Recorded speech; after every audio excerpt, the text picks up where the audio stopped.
Good morning, Michael Ryan. I've been around this group since formation, so it's always fun to continue Which to was be when? formation of this organization. What year? What year? So, I don't know, Frank, did we figure out have we been able to remember what year we started Silicon Valley Entrepreneurs Club? 2004. 2004. So this makes our 13th year, and it's always fabulous, and I love having a few minutes to speak about what I do for a living. I'm the connection between those who don't have a deep enough bank account to write a check for a home or a business, and being able to move forward and get that. Passing around a flyer, on the front side of the flyer is just anecdotes. A lot of people think the limitations of financing, so just a lot of individual line items of things that I'm able to do on the financing side of things that go a little bit outside of the general band. And then we'll probably spend most of the time actually on the back side of the flyer. I think it's more fun because it talks to what's the market doing today. So as Anna stated, after a slow start to the new year buying, season, whether it's, combination of all the above, the election, the weather, economic concerns, I'm kind of an econo nut and into the statistics and everything else. I see absolutely no pending blips coming in the future. The anecdotal conversations about, we have a recession coming. We technically kissed off of one the end of 2015. So most media outlets missed the fact that we actually had a downturn in 2015. So we're not 6 years into a boom. So hard to say where that goes. And in the past few years, we've had steady growth, job count, income, rents have been going up, home values have been going up. This is all driven by the buyers. Many people think the sellers set the tone of the market. They don't. As Anna mentioned very well, it's the buyers. Now, you still have to have the meeting of the minds, so sellers can price themselves out of the market. But it's still the buyers that run the market. Until the buyers leave the market, numbers are going up. To me, it's a supply and demand economics. And even with the prospect of interest rates jumping, the Federal Reserve did increase interest rates yesterday again 0.25%. And we had the largest one-day movement downward in interest rates as a result of that. So it's very common. The marketplace, the stock market, our interest rate market looks to the future. What do they think is going to happen? So the marketplace had already expected the 0.25% rise, but the fear was that the Fed might actually come out and bump the rates up even more. So the marketplace built in a little extra fudge factor, and then when the Fed came out, as we expected, they've moved back into alignment. On the back side of the page, one of the resources that I pulled in from, this speaks strictly to the San Jose area. And the first chart is our favorite one, affordability. To define affordability, it is what percentage of the working families in the San Jose metropolitan area can afford a median-priced home. The median-priced home in Santa Clara County is knocking right around $1 million, which means half the homes sold are less and half are more. So we have, we're still actually not down to as tight of a market as we had during the go-go years. For me, the go-go years, 2004 through 2007. So there's technically room there for even more price appreciation, and that's if wages don't go up. Wages going up, that's taking everything up as well. The grading, depreciation rates, it's now expected that Silicon Valley is going to run a little bit behind the country. Countrywide, we're looking between 7 and 8% appreciation this year. We're thinking that Silicon Valley, the San Francisco Bay Area, is going to be closer to 5. But after 4 years back-to-back of 10% annual appreciation, I don't know about you all, I'm about ready to take a breath. So it'd be kind of nice to have it slow down just a little bit. Resale volume, the local area, we've been graded an F for years. What that indicates is we just don't have enough supply to meet the demand. Last year was the biggest year bringing on housing units. San Jose area, we brought on about 14,000 units. We were a little bit slow on job growth. San Jose metro area added 31,000 jobs. And that's down over what we've been doing the past couple, 3-4 years. So we're still having job growth that is exceeding our housing supply. We hear about it in the news, the traffic, the housing, trying to do it. You know, that's just one, the reality today is we don't have enough housing for all the people who want to live here. That will continue. New construction, we're actually, you know, there's still quite a bit in the pipeline, anticipating about another 7,000 units coming online this year. But if we grow another 30,000 jobs, those units aren't going to take any of the steam out of the kettle. The Santa Clara City Council has turned down yet another construction project. They had another 160 homes. They're consistently doing that. Neighborhoods don't want more houses in their neighborhood, and so we're never going to solve this problem if they can't build houses. I think, yeah, and speaking to Rich's comment about many of our local cities and jurisdictions are turning things down. We had the Cupertino City Council turn down the redevelopment of the Valco again, which, you know, again, in the industry we call it NIMBYs, not in my backyard. People, groups that are coming out against more dense housing. This is just a challenge we're going to have. Every major metropolitan area that has an economic powerhouse around the world has these same dynamics. For 25 years, I've been calling the Bay Area Manhattan Island West. Manhattan Island is an island. We are too. We have water on 3 sides, and no disrespect, but I don't consider Highway 101 south as a transportation corridor. We don't move people the way the DC Metro does, the way New York does. So we're going to continue to have the supply issue. It is what it is. People will get priced out of the market. Those who can afford to be in the market will buy. It's how it works. And the reason why behind that is, every year you take the top 10 places in the world to live. San Francisco Bay Area has never been not on that list. It's why we lost the orchards. It's why we lost manufacturing. It's why we're going to the Internet of Things, the spaceship going, NVIDIA's campus. We have huge growth.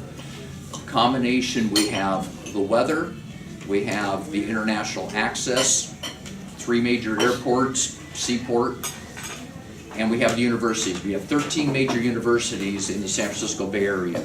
So we have the brain trust. That will not change.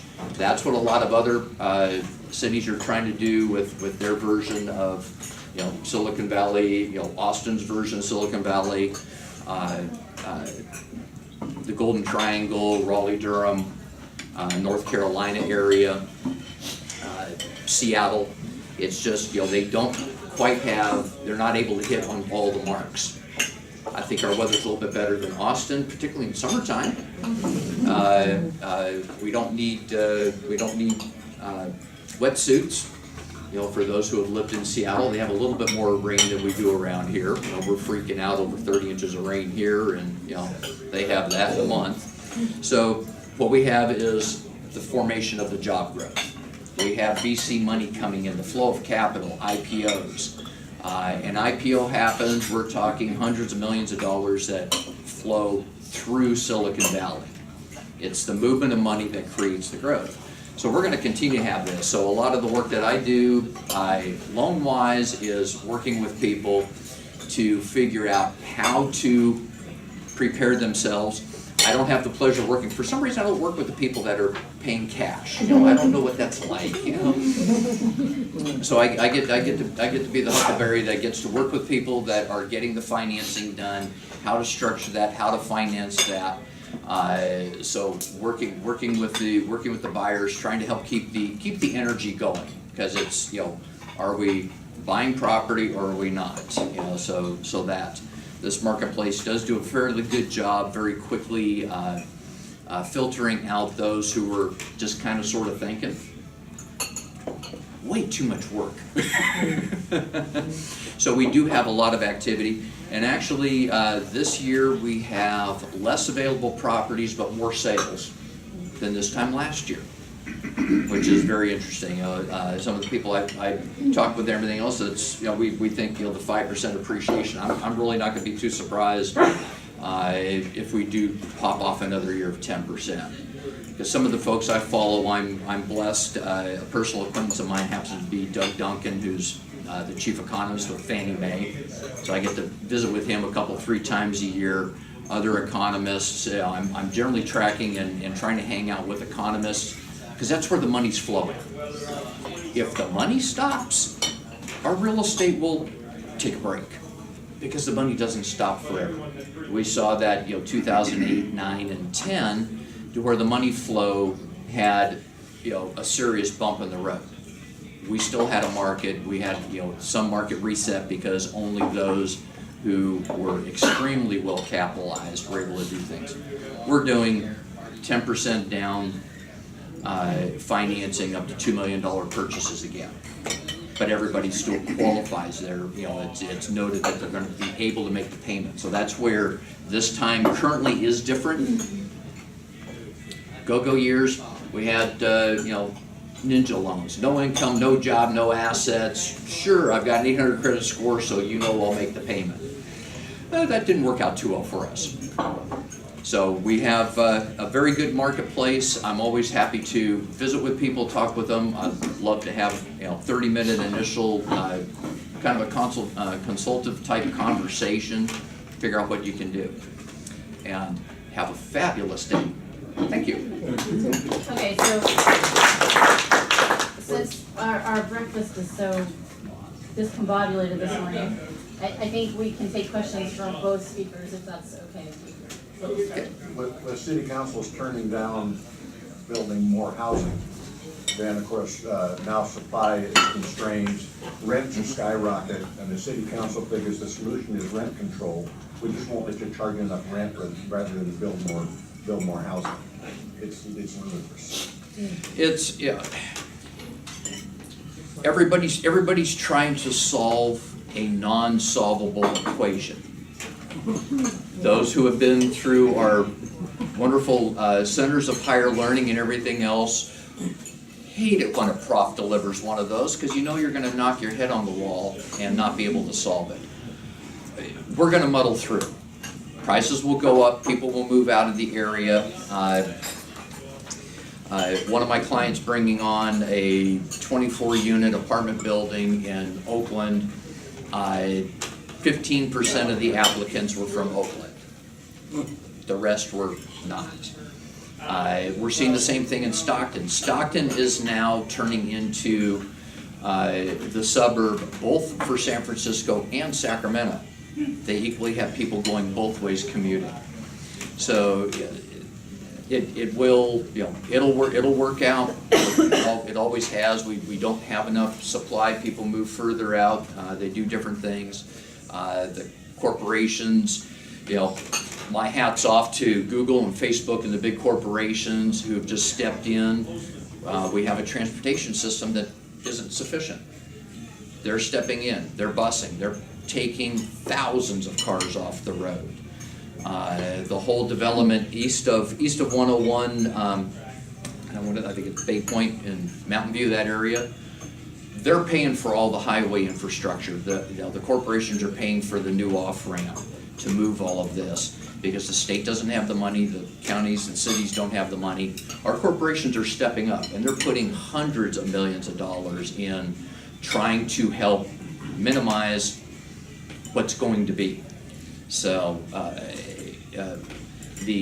most of the developments that's actually happening in the local area, you'll see the acronym TOD, Transit-Oriented Development. So wherever there's a BART station, bus line station, train station, the cities are doing a better job of allowing higher density growth right in those areas, because it's about the people, it's about the jobs. What's the refi market? Refi market is actually still doing pretty good. My market is so broad. I work with everything, scratch and dent all the way through to nice, pretty well qualified people. Interest rates are up. They bottomed last summer. So the question we have now is the low interest rates, are they over? We've been having a steadily declining interest rate market for 35 years. The future will only tell us on that. With refinances, most of what we're doing, we're repositioning, locking in fixed rate loans. A lot of the work I'm doing, people are in adjustables, are now that the rates are moving up, they're moving off the adjustables and locking in today's fixed rates. Because then their payment never changes, and then it doesn't matter what the interest rates do. Okay, so, you had a question for? I asked her. Yeah. Oh, excellent, okay, I thought there was still. Any other questions for Anna? Yeah. I think her part of the job's a whole lot more fun, other than the 9 o'clock, 11 o'clock at night stuff, which I can't do anymore. That's kind of why I enjoy the banking. I come out of the real estate side of things, because I just can't keep hauling, midnight and then 7 days a week. So that's where I went into loans, because I still checked this morning, the banks don't open up before 8 o'clock in the morning, they're usually closed by 6 o'clock, Monday through Friday. I kind of like that. Do you guys want the funny story? So, in Palo Alto, they're developing low-income housing. And low income is for families of $250,000 and below. Yes. Yeah, the median income in Santa Clara County right now is kissing $120,000 a year. That's median. That means 50% of the working families in the county are making more than $120,000 a year. Yes, 50% of them are making less. That's the thing about the median. It's a statistic. It helps us line into the market. The low interest rates, my fastback and napkin is for my conservative people. They're buying about 4 to 5%, 4 to 5 multiplier factor of their income. So if they're making $100,000 a year, they're trying to buy 4 to 500. Pushing it, we go to sixfold. So somebody buying a $1 million house, they're going to be making somewhere between, the family's going to be making somewhere between $160 and $300. We have, dual income families. That's what runs this town now. Thank you.